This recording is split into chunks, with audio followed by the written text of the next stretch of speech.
किरणें एक माध्यम से दूसरी माध्यम में जाती है तो अपने पथ से मुड़ जाती है। इस प्रकार प्रकाश के किरणों के मुड़ने का कारण क्या है? तो भिन्न भिन्न माध्यमों में प्रकाश की चाल अलग अलग होती है। यहाँ तक कि प्रकाश की तरंगदैर्घ्य बदला जाए तो तरंगदैर्घ्य के बदलने के आधार पर भी उसकी चाल भिन्न भिन्न हो जाती है।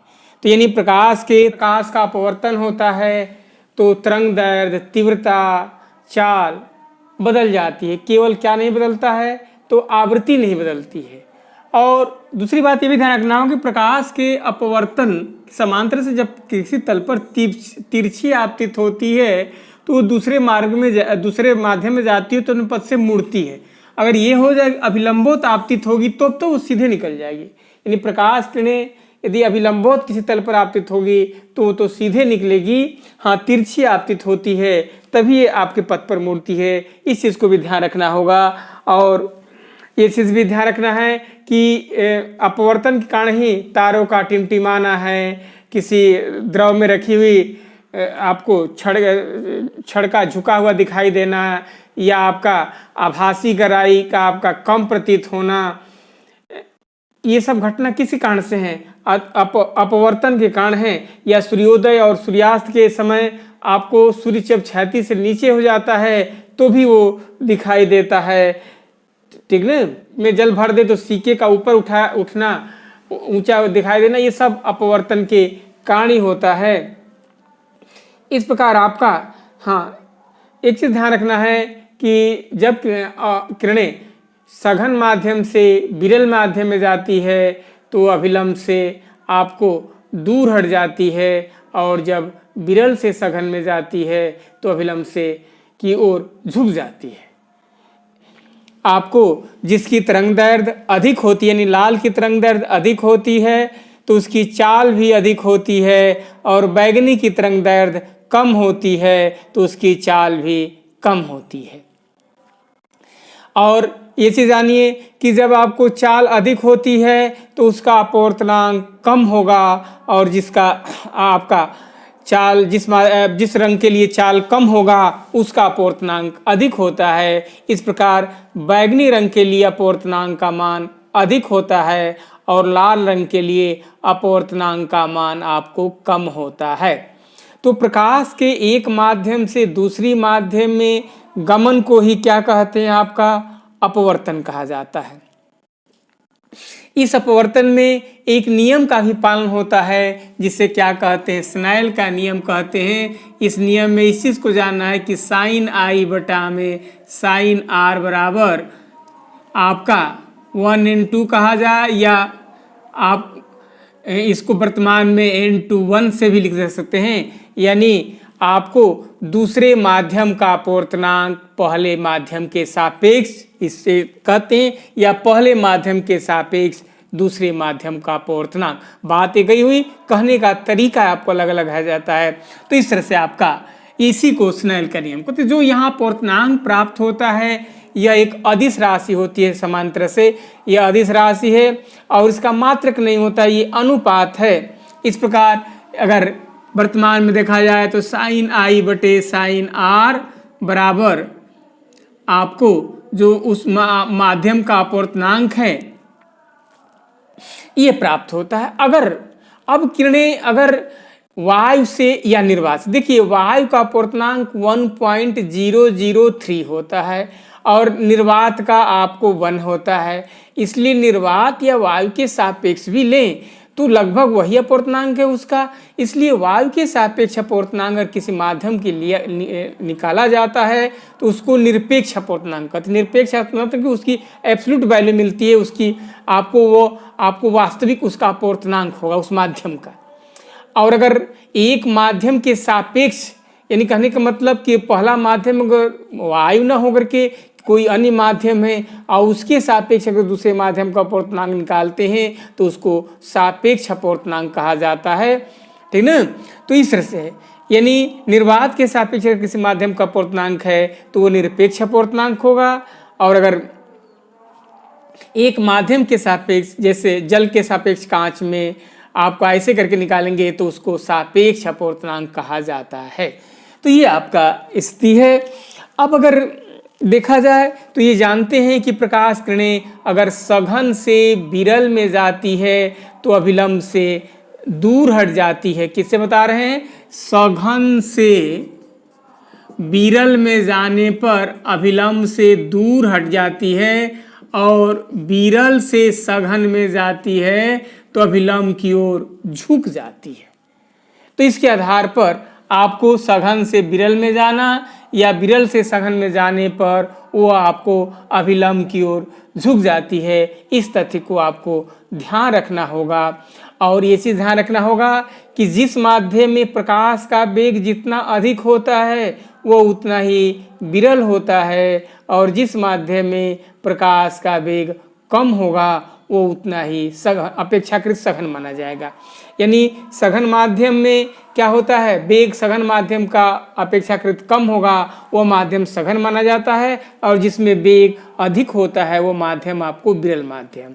इसके मत और ये भी ध्यान रखना होगा कि अपवर्तनांक आपको रंग पर भी निर्भर करता है। आपको जैसे बैगनी रंग का अपवर्तनांक सबसे अधिक होता है और लाल रंग के लिए अपवर्तनांक जो होता है सबसे कम होता है। तो ये आपको विशेष प्रारंभिक इसके तथ्य थे। अब आपको जब प्रकाश किरणें आपको अगर सघन से विरल में जाती है तो अभिलंब से दूर जो हट जाती है तो इस स्थिति में एक विशेष कोण आपतन कोण के लिए अपवर्तन कोण 90 अंश के बराबर होता है।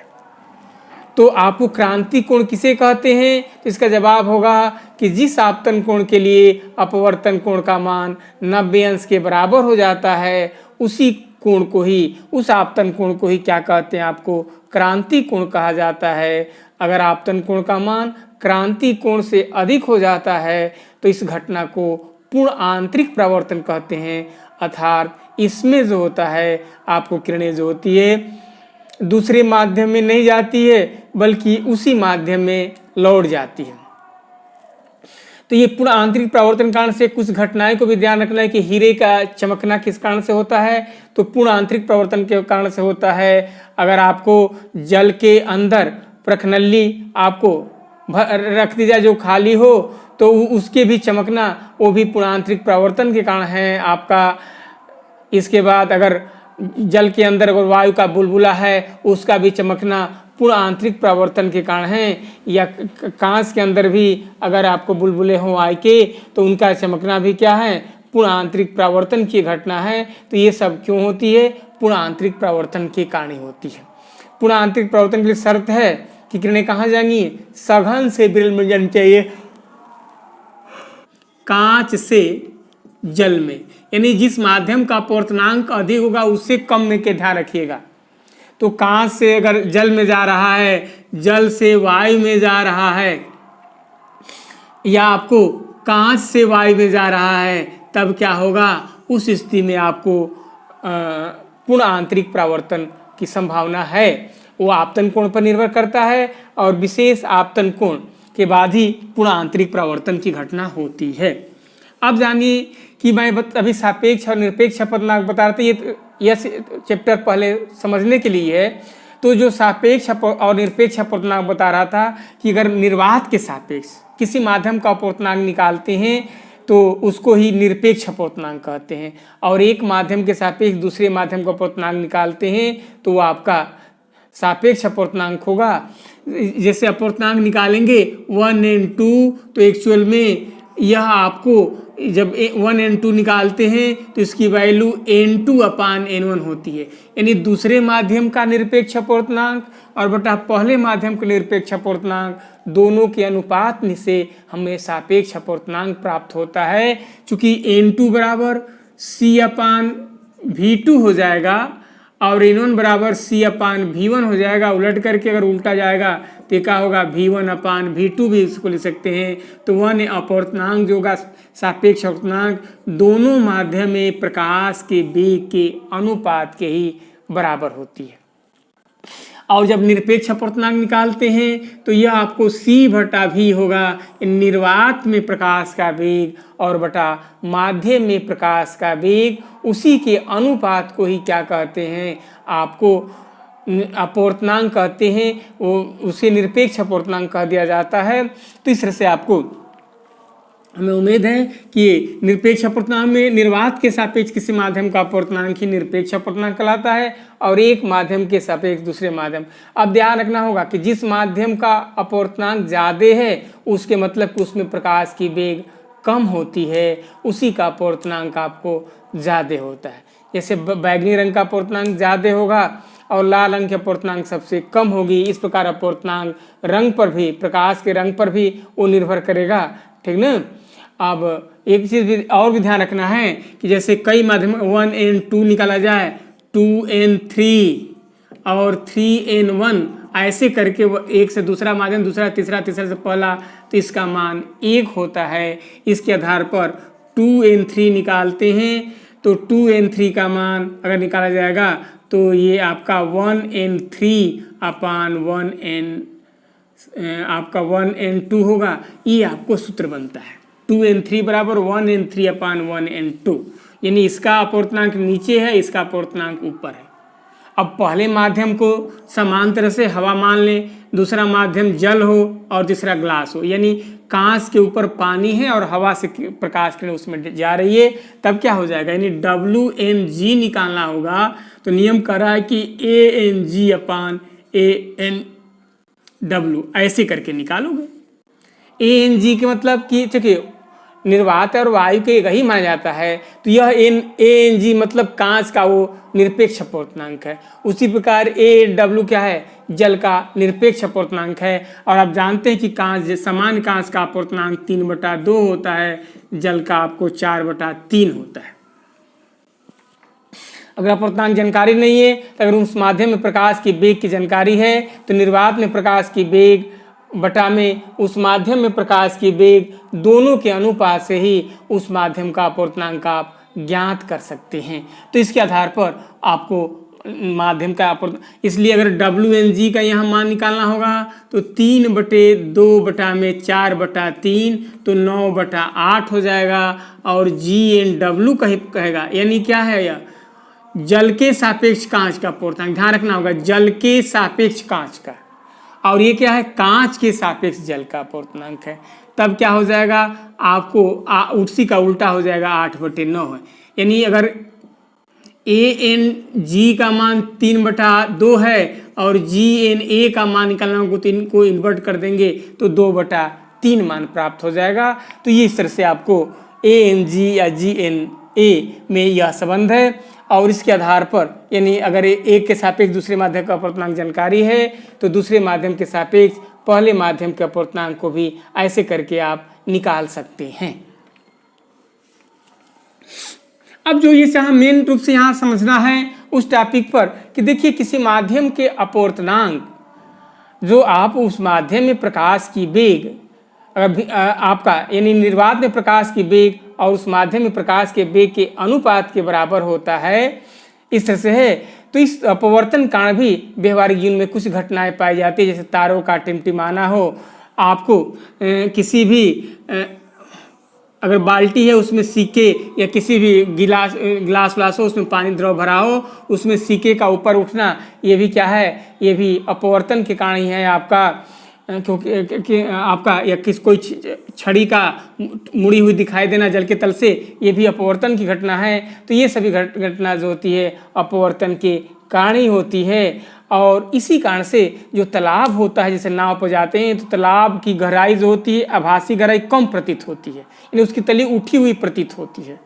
तो इस उठी हुई तली और वास्तविक गहराई में संबंध होता है कि अपूर्णांक n बराबर या 1n2 बराबर जो वास्तविक गहराई होता है, वास्तविक गहराई और बटा में आभासी गहराई, दोनों के अनुपात से क्या निकालते हैं, अपूर्णांक निकलते हैं। तो कितना गहराई प्रतीत होगी यानी आभास होगा, तो वास्तविक गहराई में अपवर्तनांक से अगर भाग दे देते हैं तो आपको आभासी गहराई निकल जाती है। अब अगर अलग अलग द्रव हैं तो और एक ही के परत दर परत रखे गए हैं तो चूंकि उनका अपवर्तनांक भी अलग अलग होगा, इसलिए अगर संपूर्ण का आपको आभासी गहराई निकालना होगा तो आपको पहला द्रव अगर D1 ऊंचाई तक है तो D1/N1 पहले की आभासी गहराई हो जाएगी, D2/N2 दूसरे की आभासी गहराई होगी, DT/N3 ऐसे करके अलग अलग की आभासी गहराई जोड़ करके और परिणामी आभासी गहराई भी निकाल सकते हैं। अगर किस तरह से अलग अलग द्रव की गहराई वास्तविक गहराई अलग अलग है तो उसके अपवर्तनांक से भाग देकर उनकी आभासी गहराई निकाल देंगे और उनको जोड़ करके परिणामी आभासी गहराई अगर गिलास में द्रव भरी है तो उसको आपको निकाला जा सकता है। इसके बाद मैं बताया कि आभासी गहराई कम होता है, इसी कारण से अगर पानी के अंदर अगर मछली है यानी सघन माध्यम में कोई वस्तु है और तो सघन माध्यम में कोई वस्तु है और विरल माध्यम से अगर देखा जाता है तो वास्तव में उसकी गहराई कम प्रतीत होती है लेकिन वास्तविक गहराई उसकी अधिक होती है। इस प्रकार आपको अगर पक्षी है और उसकी मछली अगर जल में वो देख रहा है तो उसकी वास्तविक गहराई उसके अंदर होगी, यानी लेकिन उसके विपरीत अगर कोई वस्तु विरल माध्यम में है और सघन माध्यम में से उसको देखा जाए तो उसकी वास्तविक गहराई आपको माने वास्तविक गहराई कम होगी, आभासी गहराई उसी स्थिति में ज़्यादा हो जाती है, ठीक ना। तो इसके मतलब कि जो पक्षी होता है अगर मछली देखती है पक्षी को तो उसको दूर दिखाई देता है लेकिन वास्तव में पक्षी नज़दीक होता है और उसी कारण से वो मछली को पकड़ने में भी आसानी से वो पकड़ लेता है। तो ये चीज़ आपको इस तरह से रहा। अब ये पूर्ण आंतरिक परावर्तन के कारण से इस घटना है तो ये पूर्ण आंतरिक परावर्तन के भी व्यवहारिक जीवन में भी कुछ एप्लीकेशन हैं। जैसे आपको